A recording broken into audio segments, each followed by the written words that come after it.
Hello, welcome back to another episode of Kill the Computer. Caleb, how are you doing today? Pretty good. Pretty good football weekend. That's been my area of focus. Just unpacking my house and watching a lot of football.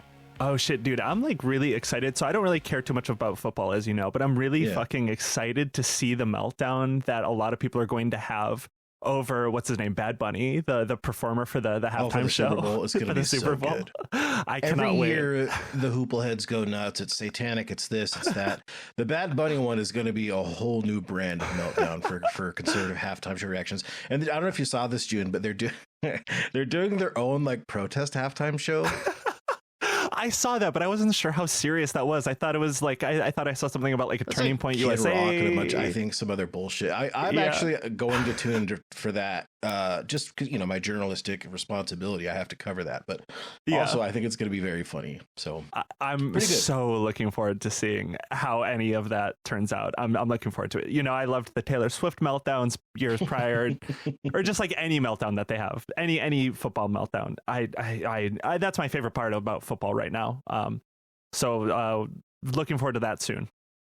But today we are talking to Eoin Higgins, the author of Owned, How Tech Billionaires on the Right Bought the Loudest Voices on the Left.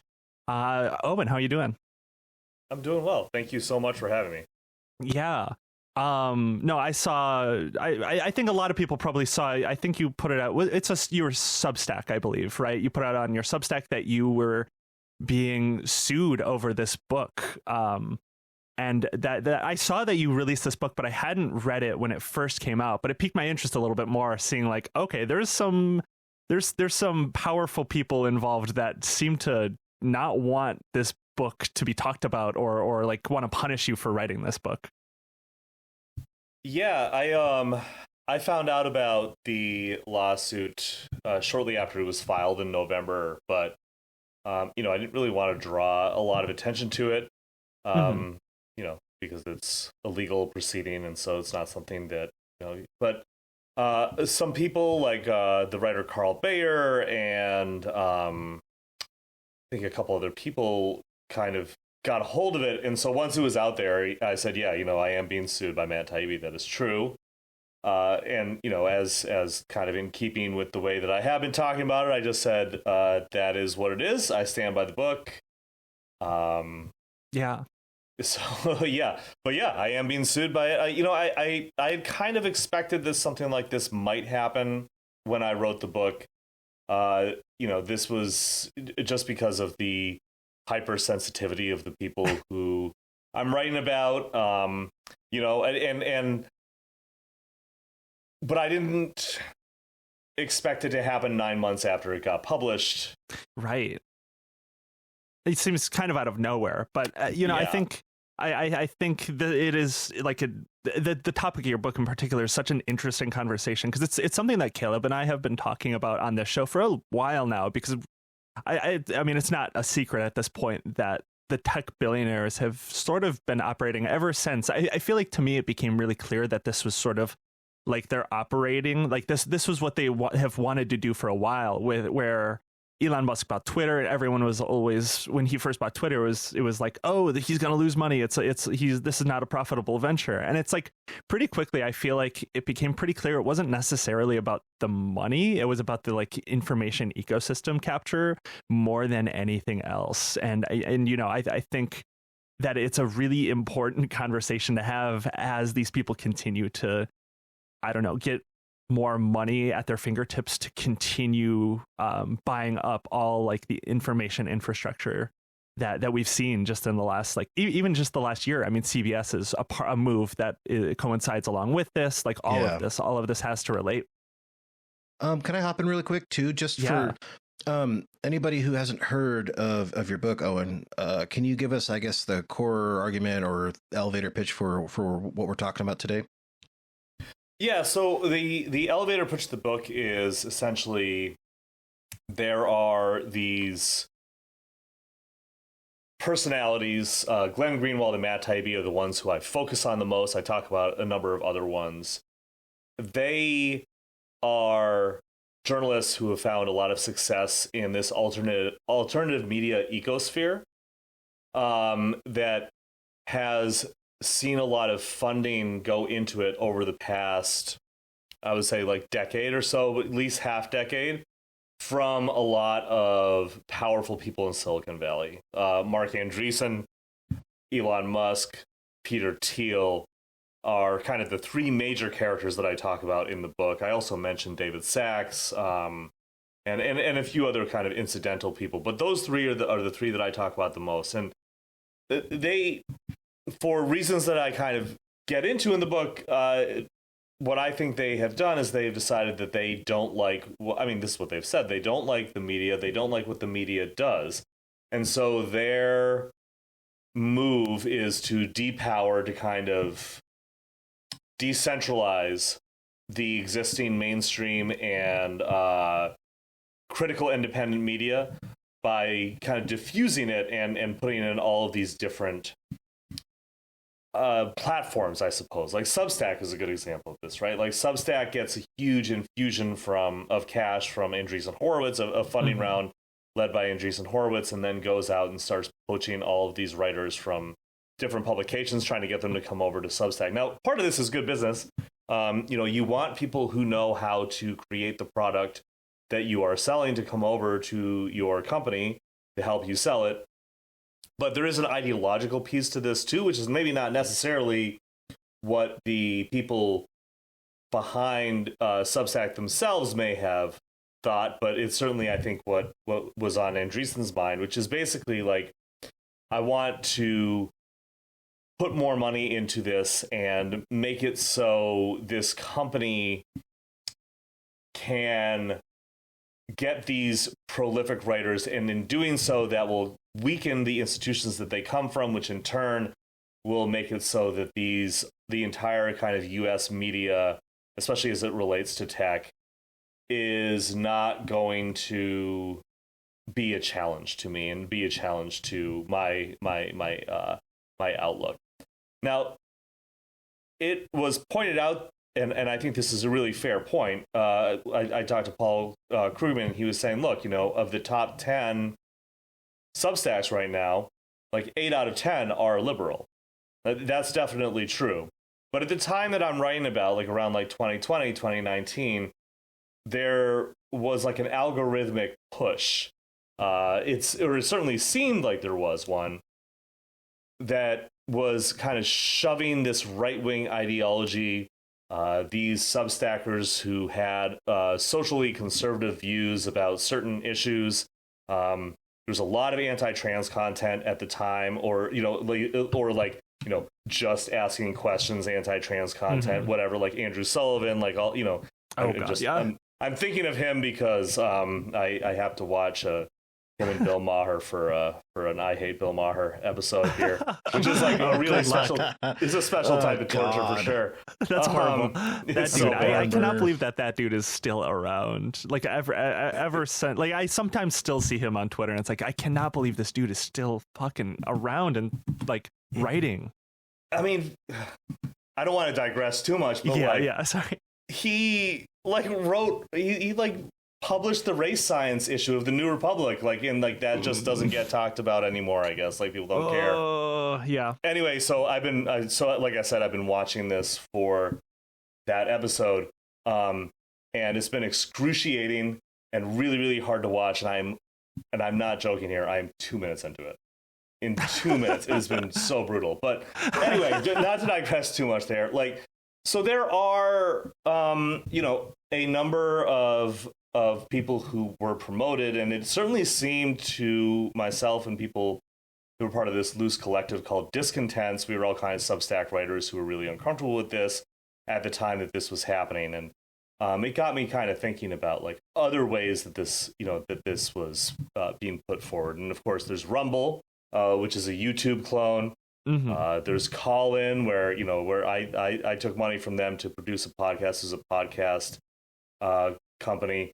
And they were just throwing cash around, like I got paid for what I was doing a ridiculous amount of money to make 2 podcasts a week. It was ridiculous. Like I should not have made that much money. And I was probably not one of the higher paid people either. Like I think it's important when you're trying to conceptualize like why these guys would do this and like what the cost benefit analysis for them is, and like why is this worth it for them? Mm-hmm. They have so much money that this doesn't matter. This doesn't like the amount of money that'll be life changing for you or me is pocket change to them. Literally, they are billionaires. Yeah. Like it's nothing to them. They think nothing of it. And I just think that it's kind of like, and I'm not going to go into a whole digression here, but it's kind of like the Ellisons, right? Buying like Paramount mm-hmm. and then buying like CBS and CBS News, and people are like, well, what are they going to do with CBS News? Like, they don't really care about it that much. Like you know, like they're going to use it for what they're going to use it for, but then that's it. Their fortune is not dependent on whether or not CBS News does well. You know what I mean? Ideological loss leader. Yeah, exactly. It's like the Orban, like the Viktor Orban parallel ecosystem theory. I mean, he sort of really promoted that to people outside of Hungary, and it really caught on because I think he gave that speech about the parallel ecosystem a couple of years ago at like was it a Bitcoin convention? I think it was like some Bitcoin event or some bullshit like that. And that's where like people like Peter Thiel and people like that whole world of people sort of were like, okay, to get that sort of like favorable ecosystem started, they have to like build it. They have to sort of buy people off. I mean, the example to go off of what you were saying before is with the way that these big tech billionaires have just sort of like unlimited money at this point. Like that's like Stake you mentioned, I think, or no, you mentioned Rumble, but I think Stake is one of the big investors in that. And like online gambling is basically just like how all of this kind of gets funded these days. It's like there are so many people that are sponsored by like Polymarket and Kalshi, like that new what's his fucking name? The dude that started the Somali like fraud in Minnesota thing, the Nick Shirley, I think his name is. Nick Wilshire. Yeah, that dude. He was wearing like in a very recent video, like after this all blew up, he's wearing like a Polymarket shirt or sweater, something like that. It's like all of this is totally obviously connected. Like this is like the funnel for money to these people at this point. This is where the power structures sort of begin. That's how they get them in their grasps. Yeah, I think it is money, and it's also I just wanted to hit on something that you were just saying though. There's another character here called Balaji Srinivasan. So he is really, really important. The reason is because he envisions this kind of techno-fascist future mm-hmm. where you're making like startup city states, which basically is what it sounds like, right? Like, you know, like just like these little tech city states. They tried to do this, and it's failed miserably. He's the network state guy. Yeah. He's the network state guy. Yeah, they tried to do this. It's failed miserably. I believe it's Quinn Slobodian, I believe is his name. He has a book out that I will grab the name of in a sec here. But he writes about how this like tried to work and just like completely failed. And but they've continued to push for it. But one of the Srinivasan's things that he says is that he wants to create a parallel media ecosystem, right? Where he believes that it is important for the super wealthy, for the tech billionaires, the tech elite in Silicon Valley, to have a media ecosystem that serves their needs. Doesn't serve the needs of the public, it serves their needs, but still pushes their ideas out onto the public. And that idea, I think, really drives a lot of what these guys are doing. Not necessarily that they are listening to Srinivasan, that he is the person who is like speaking for them, but more that he is talking about a sensibility that they all have. Right. That's absolutely true. Like people are very easily won over by money in a lot of cases, like you said, because a lot of it is really life changing, and a lot of for pretty much the average person, any single person, the amount of money that people like Srinivasan have, completely world altering amount of money, and I don't think the average person really thinks too deeply about how that money influx can easily influence them. I think there are people like Barry Weiss who absolutely do know what they're doing in that way. Because she is, I forget what some wealthy individual basically talked about Barry Weiss, how it's like you talk to Barry Weiss at an event at some party, and it's like she is always attentive to the billionaires' needs, and that's why she was like specifically chosen to be the person she is at CBS now. Yeah, first I want to say Crack Up Capitalism is the name of the book. That's a really good point. And I think that it's good to distinguish, right, between Barry and between, maybe other individuals who are in this space. And the reason I want to make that distinction is because Barry, as you say, is very attentive to the needs of billionaires. Right. She has a mission. Her mission is Barry Weiss. The way that Barry Weiss can continue to be Barry Weiss and to be more Barry Weiss, and for Barry Weiss to continue to Barry Weiss even more, right?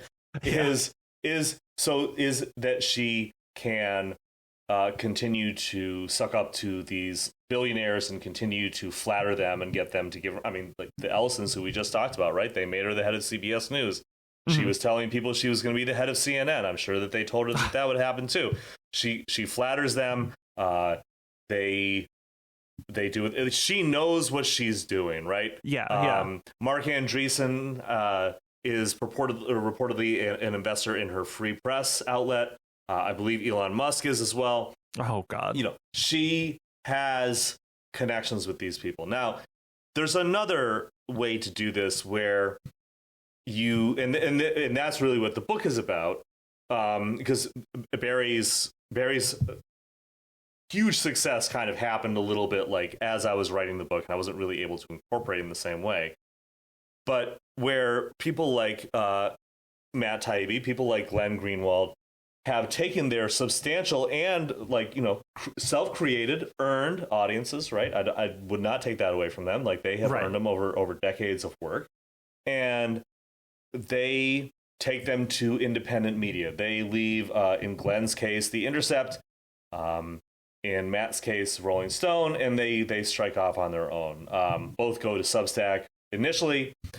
Glenn then takes a deal with Rumble to basically move all of his content over to there, which is just, that's a Peter Thiel funded organization. So you can kind of, draw your own conclusions from that. Matt, I'm not really clear on like whether he ever took money directly from Substack. He appears to have told Elon in a series of text messages during the conversation where he said he had refrained from criticizing Elon because he was trying to kiss up to him to continue to get access to the Twitter files, but that he had been part of Substack Pro, which was a way the Substack would like give you like an assumed 1 year of revenue so that you could just come over there and just work for them, right, for a year, and then but either way, he moves over there, and there are just certain incentives that kind of drive this. Like, the more that you flatter the ideas of these right-wing billionaires, the more that that your content aligns with their thinking, I think the more that you will find that you are being invited to talk at their conferences, like Len and Matt both appearing at the All In podcast conference. People aren't familiar with what All In is. So is Nate Silver was there too. So if you're not familiar with what All In is, it's a bunch of like Silicon Valley ghouls. It's David Sachs, Jason Calacanis, or however you pronounce his name. I have real trouble with that one. Definitely a friend of the show, however you say his name. Yeah, we were also at this event too. Yeah, right. We were just there to talk about poker.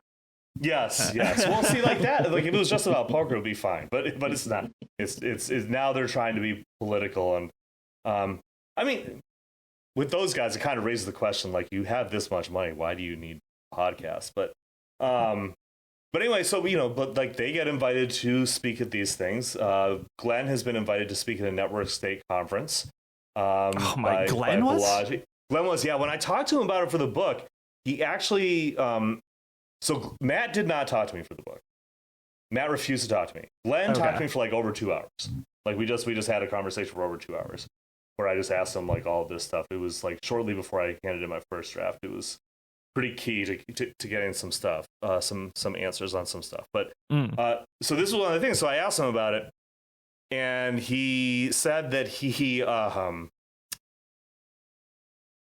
went there. He gave his kind of standard, independent media talk, and then he spent, I think he was with his brother, and like they went and they spent the rest of the time in like Amsterdam. It was in Amsterdam, so they just went and like partied, or I'm not even sure if they partied, whatever. They just went and had a nice vacation. And then when I was like, well, what about the stuff that like Balaji says, like, and he was just like, that I just don't, basically saying something to the effect of like, I don't really believe in that, but he just kind of saying, I don't. It didn't seem to bother him too much, but he didn't seem to think that it was like a problem that he had gone and appeared at this conference and given his name to it, right? Yeah. But that didn't seem to be a problem for him. So see, I always question when people are able to just sort of associate with stuff like that. Like I feel like there was a push for a while, fairly recently, with Marjorie Taylor Greene, because she started coming after Trump over the Epstein files. And there was a lot of people, some people that I have respected in the past or still have had some respect for, where they're like, yeah, we have to like interview her and like talk to her and like work with her now because she's saying the right thing about this one thing. And it's like, well, like, sure, but why do we have to do that? I don't think we have to do that. I don't think we should be putting our names next to people like Marjorie Taylor Greene. I think that's a bad thing to do. I think that's a mistake. I think that sort of waters down any sort of actual positioning you might have on other issues if you associate with someone like Marjorie Taylor Greene. I don't know. I've noticed Glenn Greenwald in particular has sort of always associated very freely, and he's done, again, like you said, he's done good work in the past. He's done some good stuff, I think, overall. But there's every once in a while where it's like, I don't know, man, like you're sort of giving a little bit too much credence to like this transphobia for some reason, and I always question that sort of stuff with him. Yeah.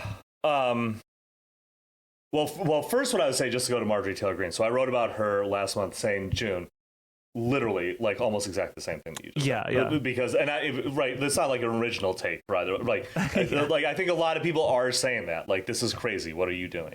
Mm-hmm. But I'm just speaking of like her transphobia. Like, she introduced like a horrifically transphobic bill. Like last week. Well, people are saying, and then she gets this glossy write-up in the New York Times, which, like, and in fairness, like, the actual content of the story is not, I don't think, particularly, like, complimentary to her. Mm-hmm. I think it's just kind of more like a straight reporting profile, and they're just saying, hey, this is who she is. This is like, but the way that, and again, I'm not saying that the writer did this, because usually that's not the way that this stuff works. But the way that there's like the photo and the title and the headline and stuff like that, things that journalists don't always really have total control over. Yeah. Just really frames the piece in a way that makes it seem like, hey, look, she's okay. And look, she went on The View. They said, it's you seem so reasonable, like all this stuff. So, yeah. And the fucking Jewish space lasers lady, she's so reasonable now. I know. It's just like, you could just say like a million different things that she's done. As far as Glenn's dalliances with, I would say transphobia, but then kind of, it also is just a general kind of weird Gen X social conservatism, where it's not Christian conservatism, and it's not, but it is this weird kind of like the world is moving too quickly for me, I think, kind of thing. Yeah. But he has leaned into it a couple times. Like, he said that he was like, I'm the godfather of the Libs of TikTok account. Now he walked that back with me and distanced himself with her, which, you know, I wrote about. But like, you know, he has I think he has a tendency. I think the nicest way to put it, like to give him the most like empathy and understanding and credit, would be to say that Glenn is kind of like a natural contrarian. So whenever he sees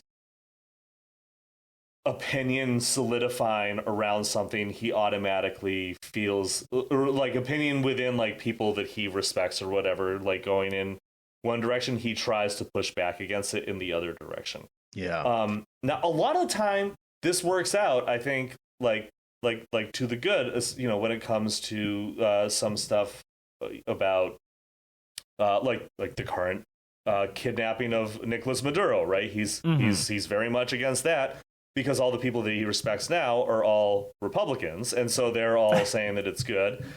Same with, you know, the genocide in Gaza. Like he's been pretty outspoken about that. Yeah. But I think that that's not just the only. You can't just erase the fact that for like, you know, years before this, you were saying that Trump was the peace candidate. You know, like whether you said it directly or implied it, it's irrelevant. Like that's what you were saying. And I think Glenn is a more complicated, complex, and interesting character than Matt Taibbi. Just an interesting person. I think he just is just a more interesting thinker. So there's probably like kind of more to mine there as far as like, you know, what is he thinking? Because the other thing is that I think he's a lot smarter as well. Like the way that Glenn words things, he's a lawyer, so he words things very carefully. So if you go back like a year or 2 years or 3 years and you try and like catch him in saying something that you knew that he was saying at the time, and you reread the thing, you're like, well, maybe, I don't know, like there's some like wiggle room. But then you have to be like, no, you got to look at the context. You got to look at the context of everything that was going on to understand what he was actually saying. But it does take a little bit of work with him to get back to it. Despite their differences, I would say the one thing that they have in common that I went and looked at today, I'm not on Twitter very much anymore, but I went to go check them both out for this episode, and the characteristic that I thought that they both shared that was very funny to me is they both love quote tweet dunking people who disagree with them in their replies. These guys will go to fucking war with a guy that has like 100 followers. You know what I mean? And in fact, Corby, who we had on for the food episode a few months ago, actually like had a long-standing beef with Glenn and ended up getting blocked by him on like 3 different accounts or something, as I recall the story went. And he's just like some random guy that he just gets Glenn pissed off enough that he'll actually go to war over it. I think that's very funny. Yeah, no, he is one of those in the trenches types of online figures, posters.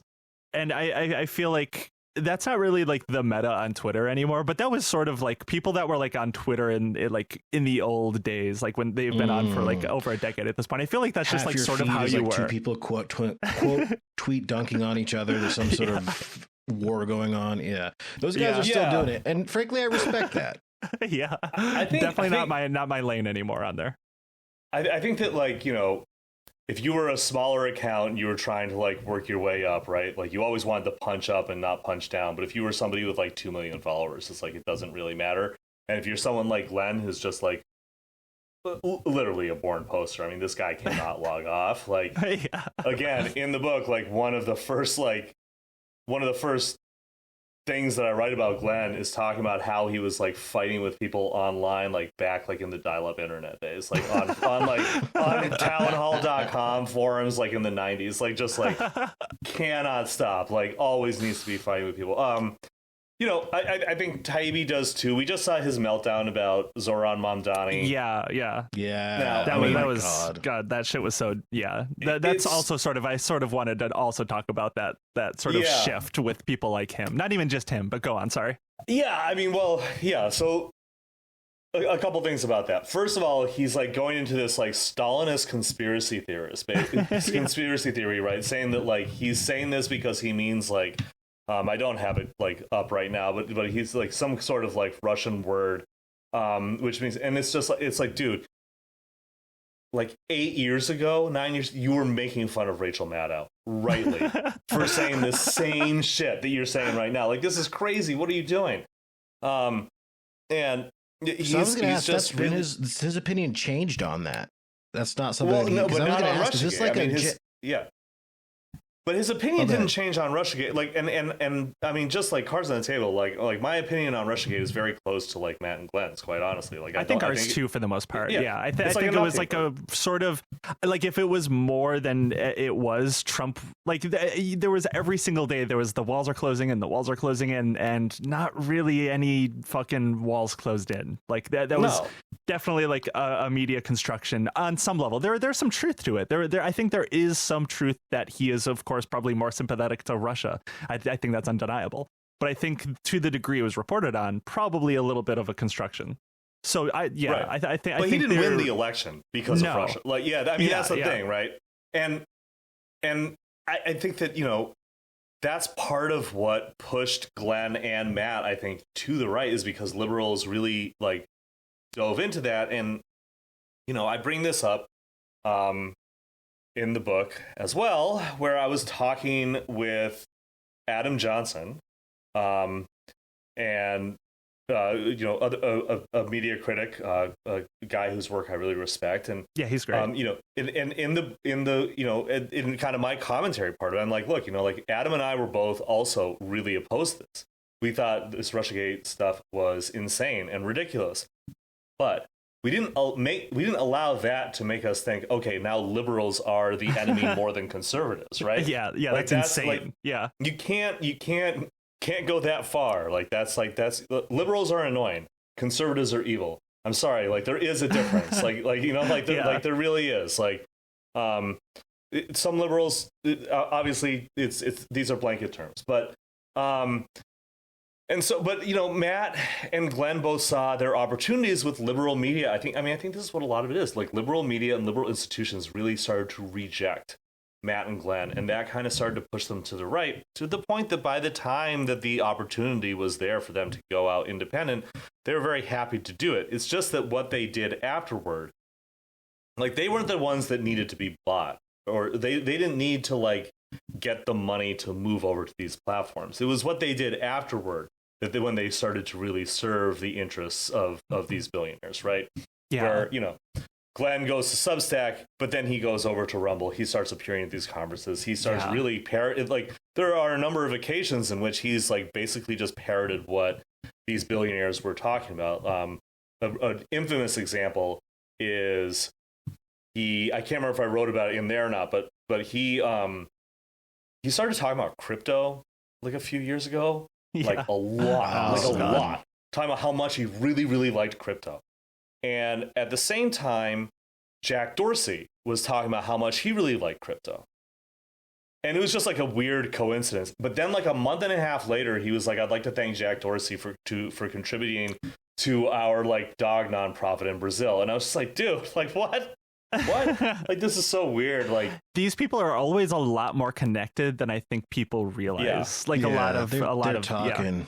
On that note, Owen, before I wanted to ask this a little bit earlier. We drifted away, but since we're back into this, what was the research like? What was the research process like when you're talking about this, like this Bitcoin coincidence with Jack Dorsey and everything? Is this a lot of this just like combing through old tweets, or is this like what's the process like for you in this?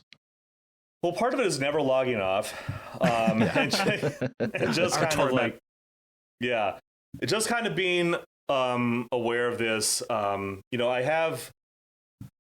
I'm in a number of like different group chats and stuff. One of them I'm with two guys. I won't. They're both kind of out of journalism, so I won't name them. But I've been friends with them for a long time, and we just kind of talk about this kind of stuff of interest. Like, especially when people start tilting to the right, have always kind of talked with these guys about that. So we kind of keep each other aware of this stuff. Just also like Twitter discourse. Like people on Twitter just talking about like, hey, have you seen this person do this? The Jack Dorsey Glenn thing was just something that I think I just noticed it and was just like, that's very funny. But, because it's like for a dog nonprofit, I'm not going to I'm not gonna push it. Like I don't really care. Like it's not for his own. Sure. That's like harmless, whatever. Yeah, it's like whatever. It's a funny example now, like while we're talking about it, right? But it's not, it's not the end of the world. The research process. I mean, the way that this book happened is that Bold Type approached me and said, "Hey, we would like someone to write about, kind of how Glenn Greenwald and Matt Taibbi kind of became who they are now." And I was like, "Yeah, I would love to write about that, but I would also like to write about like this tech billionaire takeover of media because I've been writing about it for a while and I'm really interested in it." And they said, "Yeah, totally." So, I had a lot of stuff written already that I had written for a lot of different places. So I had like a lot of research already done, right, to write those different articles. Mm-hmm. But I mean, just like a real sausage, how the sausage is made thing here is that, I basically worked a normal work day for my normal job. I would do family stuff. And then every night I would do interviews or reading and research or whatever, writing. And I did that for like 6 months straight and on the weekends too.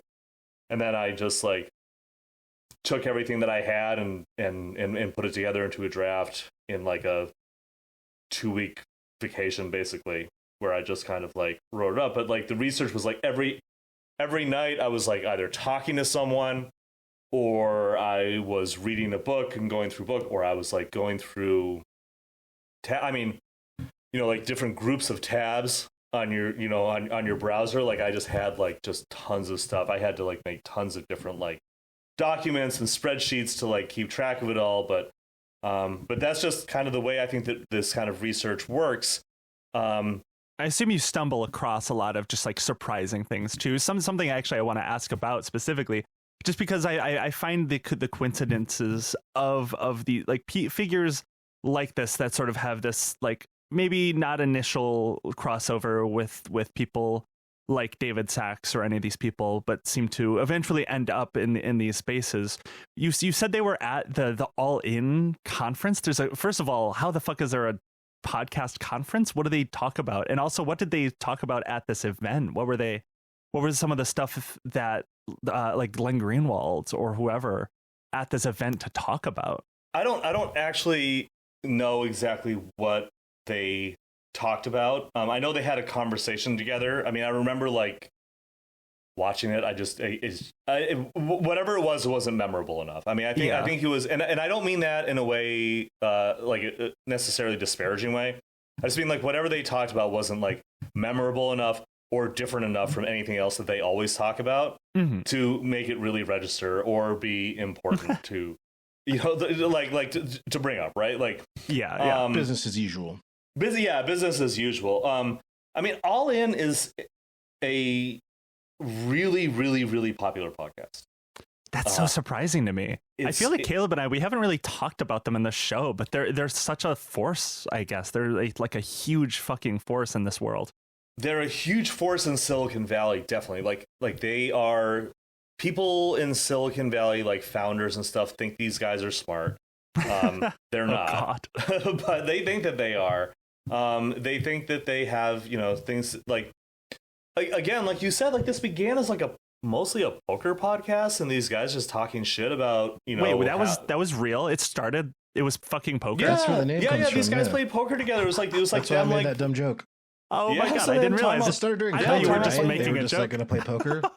Yeah, just talking about like playing poker and like investing in things. Like, look, I like to play poker, but like it's fun. But like this isn't particularly like my cup of tea, right? I'm not going to listen to a podcast by a bunch of like tech bros talk about like playing poker together and investing. However, I think that's relatively harmless as far as like what could happen, because what could happen is what did happen with these guys, where they then became like these like far right like politics and basically have like stuck their nose into all these different San Francisco city politics, always to the detriment of literally everybody who lives in San Francisco except for them.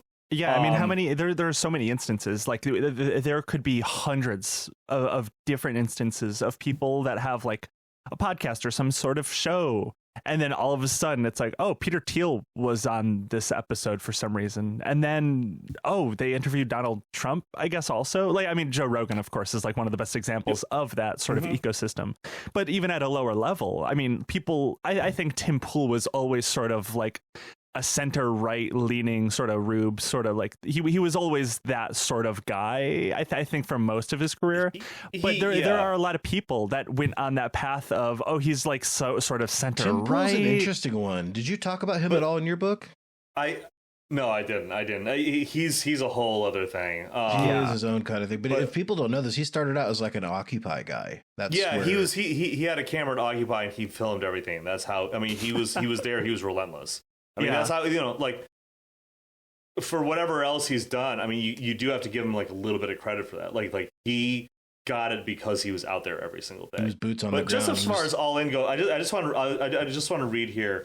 So it started in spring 2020 during the pandemic lockdown. Since exploded with hundreds of thousands of listeners per episode, and even hosts conferences for fans. One such event featured Nate Silver, conversation between Glenn Greenwald and Matt Taibbi. The show is pitched to listeners as an opportunity to eavesdrop on the back and forth of a group of friends who play poker together, discussing the deeper questions of life.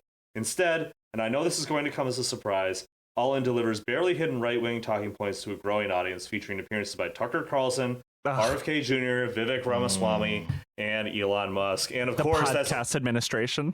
It's only, of course, gotten. I mean, I'm sure Kosh has been on there. Dan. I mean, I've been on there. Come on. Yeah. You have, like, Caleb has. We all have. So I think again, I was only there to gamble. Let's get that straight. Right. And you fucking you stuck to that. You were non-ideological, of course. Yeah. Just like said, like, I'm just here to play, guys. I'm just here for the table. But I do think it's like a very interesting, like, notable thing that I feel like I think so often about people that sort of got their start during the Occupy days, that sort of like old guard of sort of, at this point, it was just very clearly more so anti-establishment than any sort of leftist or leftism or even any sort of clear politics. But there was so many people that I think that came out of Occupy. I think it sounds like Glenn Greenwald was around before that, of course. Matt Taibbi, I'm sure, also was. But there were a lot of people, like, these were like the big guard at the time, like all of the like Occupy people that were all covering this, talking about it, that sort of had that drift. There are so many instances of people that sort of came up in that era that had started to, like in the Trump era, sort of drift towards Trump. And like there wasn't clear politics. Yeah, I think that's a little unfair to Occupy Wall Street itself. And I'm saying nothing about the movement, but there were a lot of people involved with the it. narrative. Yeah. I mean, I remember going down there, and there were a lot of, like, I was interning for a left wing like school in New York at the time, and like they were down there, like this guy Richard Wolff, who's an economist, was like doing like teach-ins there, right? Like people in New York who were in left circles, like real left circles, like Marxist circles, like they were interested in this. They wanted to turn it into something. What it eventually became was different. But you're right about the people who surround them, because some of the people who were around there became Tim Pool. Right? Yeah, exactly. Some of the people who were around there became Jacobin, right? Some of the people around there, I'm sure Zoran Mamdani, or at least people who worked on his campaign, were there. Yeah, the it was sort of like a DSA, Bernie. So it did kind of spark a lot of this stuff. But a lot of the reason that there was so much anger was because of writing by people like Matt, by people like Glenn. Matt being the person who wrote about economics in ways that were really accessible, I think, to a broader audience. Glenn had been on surveillance for a long time. I mean, Glenn's career probably started around like 2007, 2006, 2005, I guess. But Matt had been around for a long time. I mean, his career starts back in Russia in the 90s. Right. So these guys had been around for a while. I mean, Glenn had a career as a lawyer before that. So I think that it's kind of complicated, like how but it's any movement. But if you look at the Bernie movement, I mean, the same thing, right? Like there are people who were aligned with Bernie Sanders in 2016 and 2020 who are now like on the far right. Right. Or, yeah. There's so many. Or, I mean, best example is fucking Tulsi Gabbard in the Trump administration now. Yes. Some of us, like me, are longtime Tulsi haters. But she definitely did. She definitely she's very smart, and it was very savvy of her to make that move that she made in 2016 to leave the DNC. I mean, Tulsi Gabbard's a good example. Like there are a multitude of fringe online types who we all see on Twitter now who are all just like complete lunatics at this point, have gone so far to the right, who had begun, I mean, like Red Scare is another example of this. They were kind of like, they were at least tangential, I guess, to the movement, so I think, I mean, that's kind of like one of the things that I do try and make a distinction of in the book, right, is to say that like not all of this is just money and power. Like some of this is just getting older and having your politics change, right? Like, let's talk about like Matt Taibbi and Zoran Mamdani, right? Like we talked about that a little bit, but like just to go back to that again, though, just say like, would Matt Taibbi have gone on that rant 10 years ago? Like, probably not. I don't think so. Even 5 years ago at this point. 5 years ago, I think he would have actually, because he was pretty far gone after the pandemic. But for a guy in his 50s to say like, things are changing and the way that kids are talking about politics and like it's not the same, and that look, that impulse itself is very normal. I don't think that there is anything specifically bad about that, as long as that doesn't become your personality and you don't take it to the next level, which is what so many people do, though. So many people do let like a 6-7 meme turn them into fucking fascists or something like that. The older you get, I think the more chance of that happening always, right? I mean, I do, even at this point, I catch myself seeing like some brain rot like Gen Alpha meme, and I'm like, I have no fucking clue what I'm even looking at. I don't even understand this. There's nothing about this that is recognizable to me. And like, I don't know, like sometimes I have to be like, okay, but that's like fine though. That like, I don't like need to understand everything that's like happening in front of me. That's like a totally fine thing. You're not going to turn into a conservative over like the societal rot of Skibbity Toilet or 6-7. No, they ruined it. Who fucking bought it? The guy who did Transformers. Michael Bay.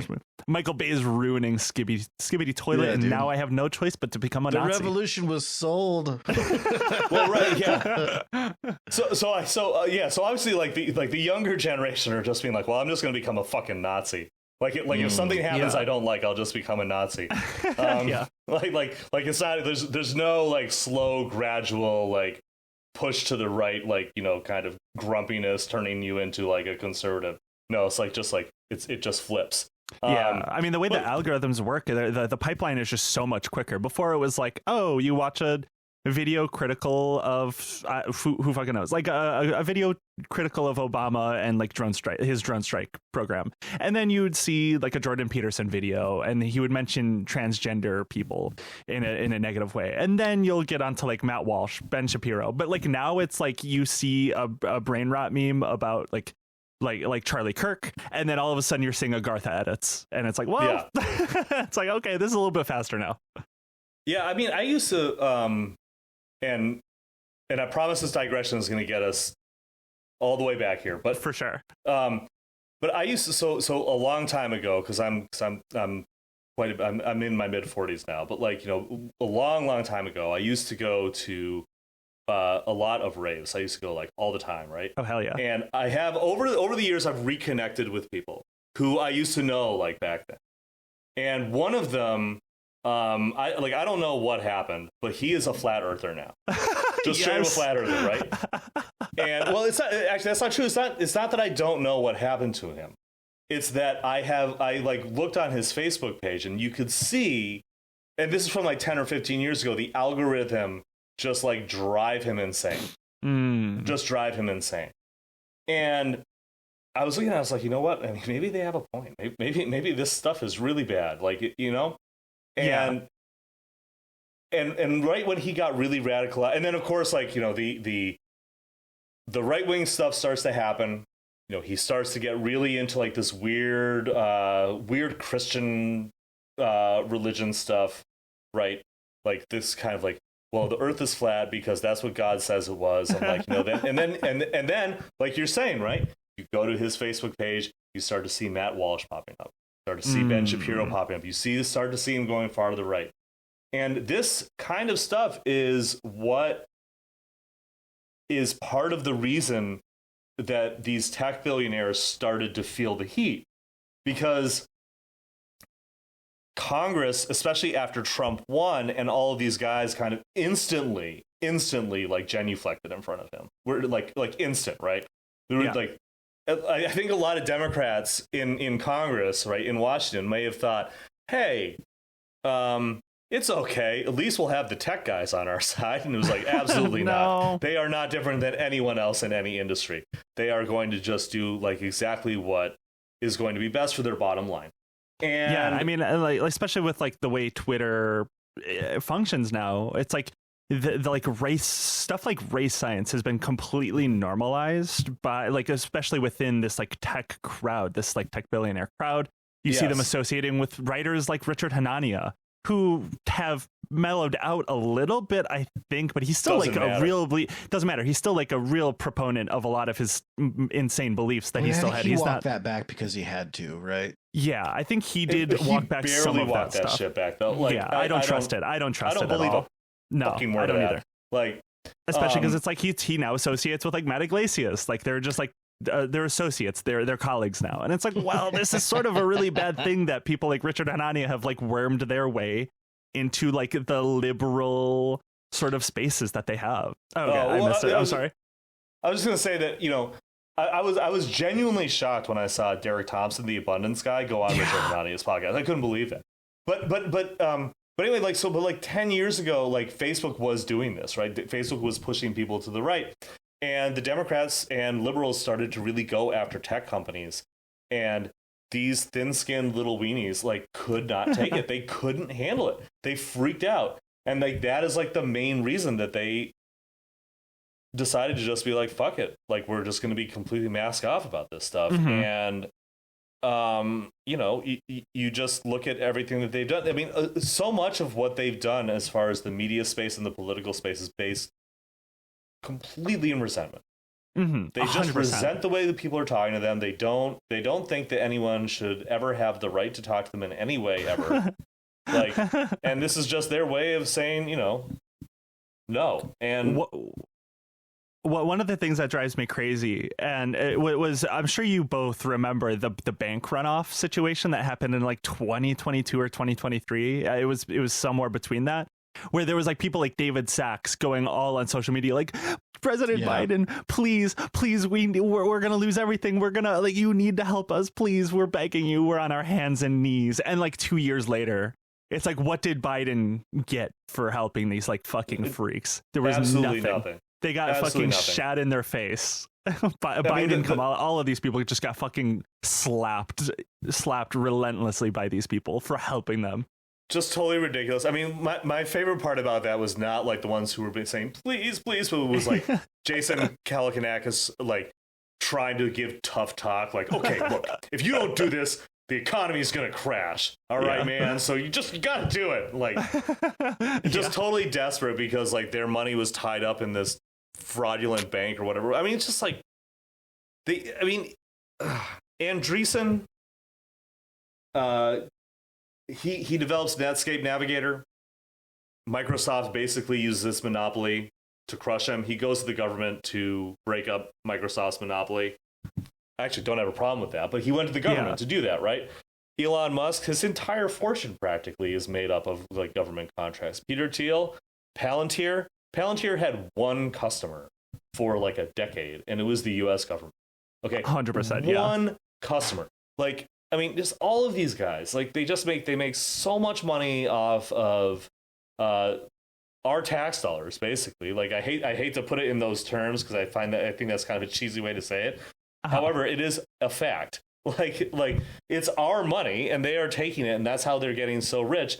And then they're turning around and saying like social services are like bad for the economy. Yeah, like, I saw there was a post recently that someone was like, it's the All In podcast is taking away all like government funding for social services.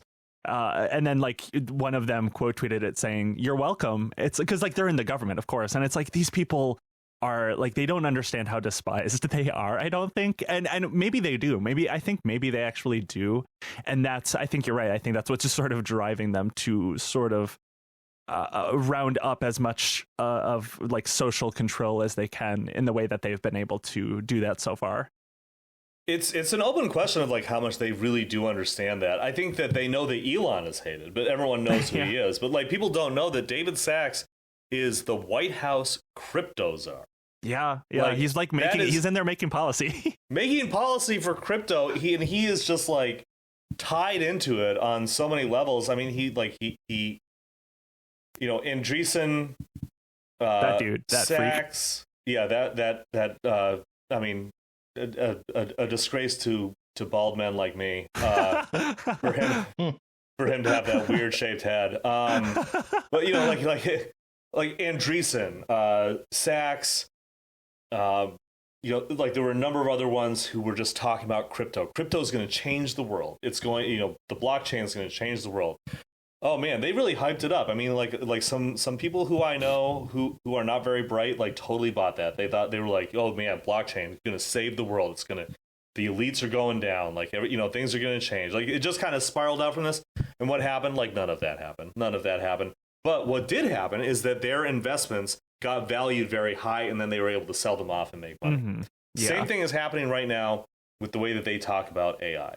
Same thing. They're talking about how AI is going to take your job, or about how AI if unchecked, AI could take over the world, or blow up, or turn into Skynet or something like that. And you know what? Like, for my day job, I write about AI almost every day, and I got to tell you, like, that stuff is not true.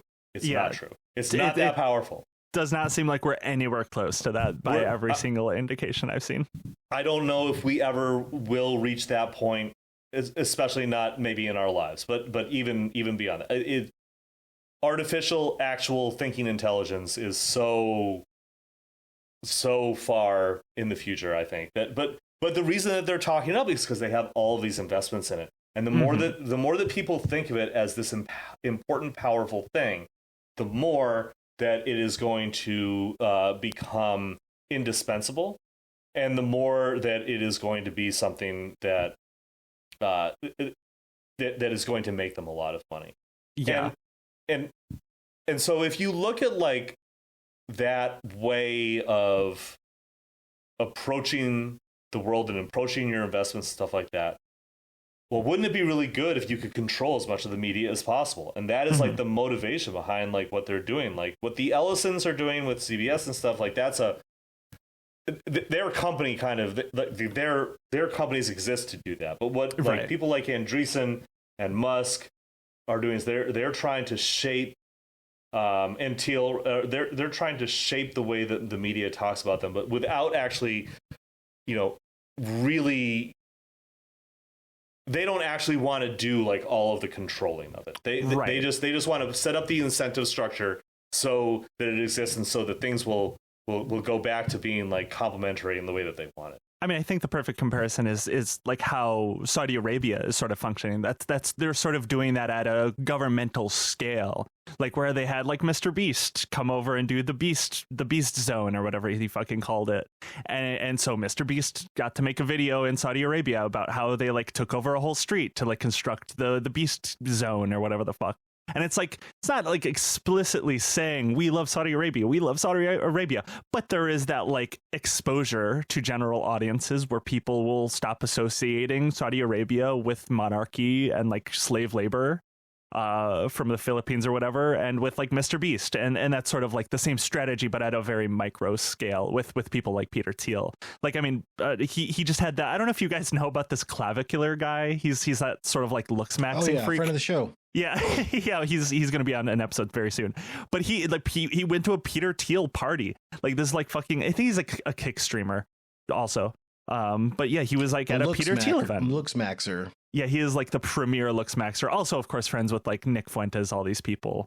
Of course. And it's like he goes to these rich people, rich billionaire events, and it's like that's very intentional. Like all of these things, these are not just like weird coincidences that keep happening. It's like these are there is a group chat of these like rich billionaires that are talking about best ways to sort of like wash their reputations in a better light to general audiences, to people that aren't paying too much attention necessarily to what they consume. Yeah. I mean, there was the group chats with like Andreessen and like Iglesias and like, I forgot about that. Yeah, that's up. I mean, all of these guys are talking to each other all the time, and it is almost all men. Barry Weiss, I think, is maybe, and one of a few exceptions that does prove the rule, though, right? Like, like this is that's what this stuff is, and I just, this. The other thing is how disposable it is, right? Like you have people like Iglesias, you have people like Glenn, you have people like Matt. Still, kind of, I do think he's just kind of. I think him and Glenn are both losing a lot of juice right now, but they are both still important enough that these guys, I think, know who they are. Mm-hmm. But somebody like or however you say that, clavicular or whatever, clavicular, right? Like, yes, he went to a Peter Thiel party. Yes, Peter Thiel probably has come across his name and probably knows who he is maybe like right now. Mm-hmm. I guarantee you in like, a week or 2 weeks, if this guy hasn't, or a year or whatever, if this guy hasn't been able to kind of expand his reach or whatever, Peter Thiel will never think about him again. We'll never remember his name. You know what I mean? Like, and it's just like it's all disposable. They don't care. Mm-hmm. It's a utility for them more than anything else. It's these aren't people to them, exactly. They are utilities. They're tools. So, I just think that they have their eye on the ball. I mean, these guys don't end up in these positions of wealth and power because solely because they are lucky and solely because they have certain things fall in their direction or they come from money or something like that. Right. You don't end up at this level of wealth and power unless like you have to have a certain amount of psychopathy, and I think you also have to have a certain level of just ruthlessness. Mm-hmm. And I think that seems to be somewhat universal for like hyper successful people, right? Like I don't think there's been a president of the United States who's not a psychopath, right? Like that's that's probably true, right? Like I think on some level you have to be able to think of people as disposable, but to have that combination of drive and sociopathy or psychopathy and money, and then you just kind of end up with people who are just going to do whatever they have to do to continue to be powerful and to become more and more powerful. But the result for the rest of us is not great. Not good. Yeah. Awesome. I think we're about ready to wrap up here. Is there anything you want to plug? It's a nice depressing note to leave it on. I feel like that's most episodes for us, honestly. It's like, everything's sort of bad, but all right, see ya. I'll just, I'll give you guys a link I'll give you all a link for my book because it is 50% off on Amazon and Barnes and Noble right now. Which I understand that it's Amazon, but also it's a way to get the book for cheaper than otherwise. So I would say, other than that, I'll just I'll link you to my Substack. But I'm just honestly with the lawsuit and stuff, I'm just kind of trying to figure out what's going on at this point. So, but I really appreciate the opportunity to come and talk. Of course, yeah. Also, good luck in your lawsuit. I hope that goes well for you. I hope all is well in that realm. So, thank you so much for joining us today. Caleb, is there anything you want to plug before we hop out of here? Yeah, we've got the Lost show, which we still haven't named yet, that's coming out with Maddie. We're recording our first episode this week. We've got another bonus episode that we're doing that has nothing to do with anything really, but it's a kind of a fun sort of Shaggy Dog story that we came across about Wendy's chili, if you remember that in our episode with Marcos. The finger in the chili. Yeah. We've got just a complete bonus episode that we're recording hopefully soon. That's going to be a lot of fun. And that's it. Also, the MLYP show, he's been on break for I guess the holidays or whatever, but we're going to be coming back with some more stuff with him soon too. So yeah, check out the Patreon where you can get basically all of that stuff that Caleb just mentioned. All of that plus one extra episode a week for $5 a month. Hell yeah. Awesome. I will talk to you later.